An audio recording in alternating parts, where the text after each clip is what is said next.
Henry Box Brown's life reads like a daring adventure penned in the ink of resistance and resilience. Born around 1816 in Virginia, his early years were shadowed by the cruelty of slavery, a system that dehumanized and confined.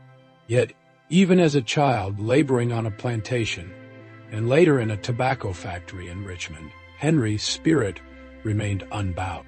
Enslaved, married, and a father, his life took a tragic turn in 1848 when his family was ripped away and sold to another owner.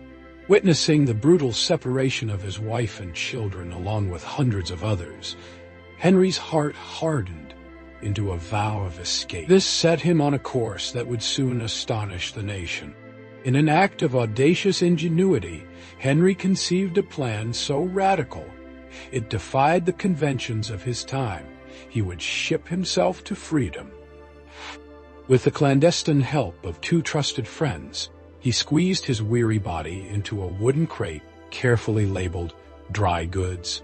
The idea was as brilliant as it was desperate. If he could hide in plain sight, perhaps he could elude the chains that bound him.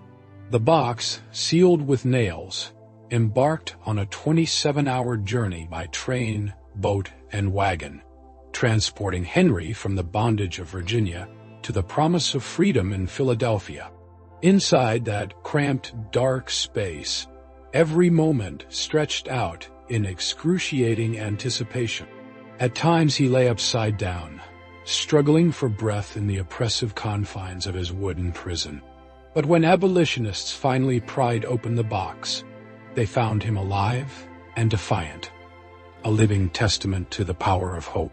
His emergence, marked by the rising strains of a freedom hymn, reverberated far beyond the narrow confines of that crate.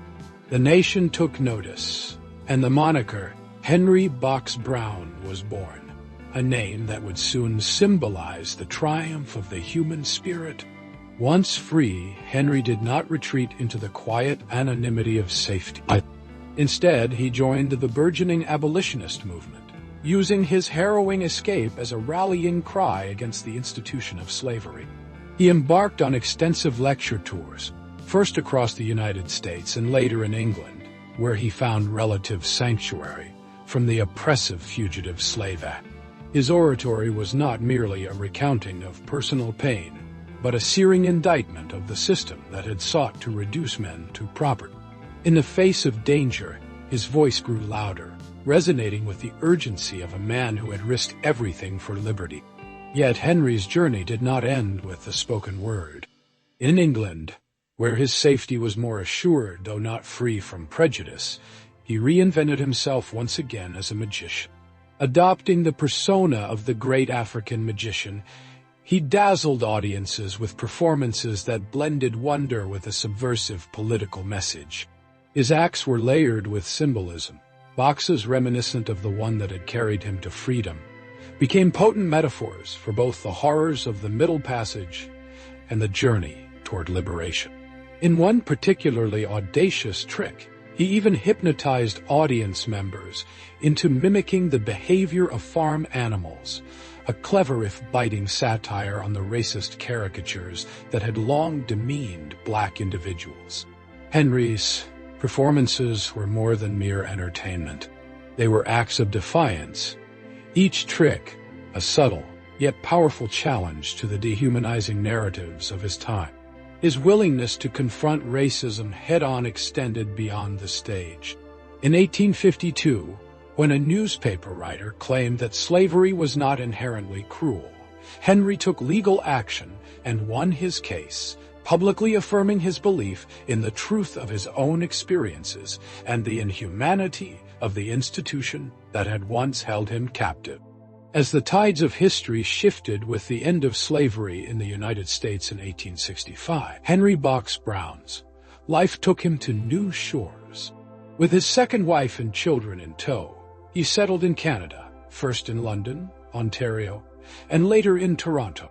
There, his voice and his magic continued to entertain and educate, even as the echoes of his past struggles resonated with each performer. Though his later years might have appeared quieter, His legacy as a pioneer of resistance and ingenuity grew ever more powerful. Henry Box Brown passed away in Toronto in 1897, his final resting place long forgotten by history. Yet his story refused to fade into obscurity. In recent years, historians and local activists have fought to rekindle the memory of his extraordinary life.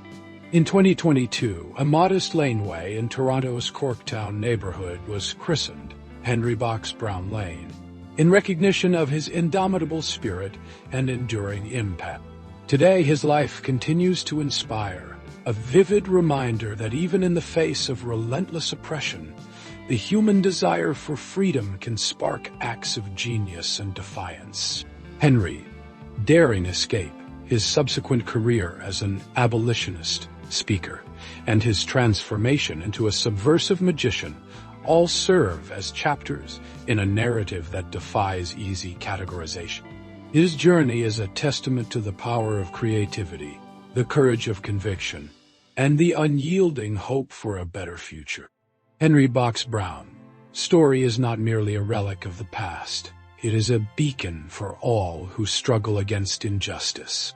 His life challenges us to reimagine the boundaries of possibility and reminds us that sometimes the path to freedom requires not just bravery, but a willingness to think differently.